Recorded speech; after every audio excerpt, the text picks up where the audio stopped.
ধূমপান আমাদের ভোজনে জীবনে জরুরি নয়, কিন্তু এই ধূমপান কোম্পানির মালিকগুলি অত্যন্ত কোটি কোটি টাকার ধনী ব্যক্তি, বড়লোক। মদ্যপান আমাদের ভোজনের জন্য জীবনের জন্য জরুরি নয়, কিন্তু এই মদ্যপানের মালিকগুলি কোটি কোটি টাকার ধনী ব্যক্তি।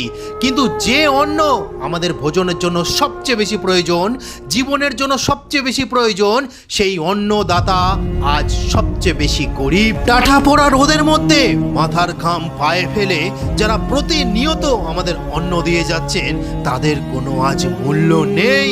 যে ডাল শাকসবজি আমাদের জীবনের জন্য সবচেয়ে বেশি প্রয়োজন, সেই শাকসবজির ডাল যারা উৎপাদন করে তারাই সবচেয়ে দারিদ্র সীমার নিচে আছে, তাদের কোনো মূল্য নেই। এটাই কি কলিযুগ?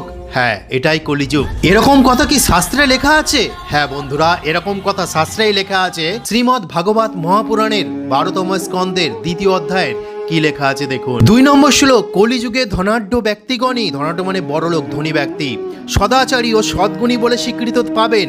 তখন ধর্ম ও ন্যায় ব্যবস্থাকে স্থানুকূল করবার নিমিত্ত ক্ষমতার অপব্যবহার হতে দেখা যাবে। অর্থাৎ ন্যায় ব্যবস্থা যেটা আছে সেটার অপব্যবহার হতে দেখা যাবে। 5 নম্বর শ্লোকটি দেখুন, দরিদ্র হলেই অসৎ ও দোষী বলে ধরে নেওয়া হবে। অর্থাৎ আমি যদি সৎ হই, আমি যদি দরিদ্র হই, তাহলে আমাকেই অসৎ, আমাকেই দোষী হিসাবে গণ্য করা হবে।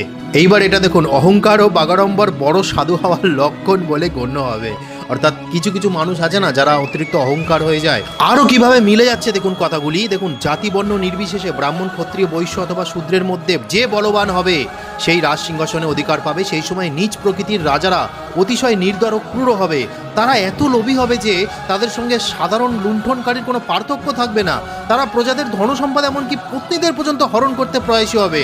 তাদের ভয়ে প্রজাগণ নগর ছেড়ে পাহাড়ে জঙ্গলে আশ্রয় নেবে। এবার 11 নম্বর শ্লোকটি সবচেয়ে বেশি গুরুত্বপূর্ণ, যেটা আজকের আমাদের জীবনের সাথে পুরো মিলে যাচ্ছে।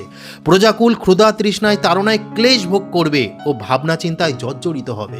যেটা আজকের 80% আমরা মানুষ কিভাবে সংসার চালাবো, কিভাবে সন্তানদের ভালো করে মানুষ করব, কিভাবে তারা চাকরি পাবে, কিভাবে আমি চাকরি পাবো, সেই চিন্তায় সারাদিন মাথার মধ্যে ঘুরতে থাকবে। তো এই কলিযুগ ধর্ম এতটাই সুন্দর লেখা, এখানে প্রত্যেকটা মানব জীবনের সাথে মিলে যায়, আমাদের পরিবেশ সামাজিক ব্যবস্থার সাথে মিলে যায়। এটা তো পড়তে গেলে অনেক সময় লাগবে, কিন্তু আপনারা দেখলেন যে পুরোপুরি মিলে যাচ্ছে। যারা সৎ পথে আছে, যাদের মূল্য দেওয়ার দরকার, তাদেরই মূল্য নেই। যারা আজ ওই গুটকা মুটকা হেন তেন বিক্রি করছে, মদ ধূমপান জাতীয় জিনিস বিক্রি করছে, তারাই আজকে ধনী ব্যক্তি, বড়লোক।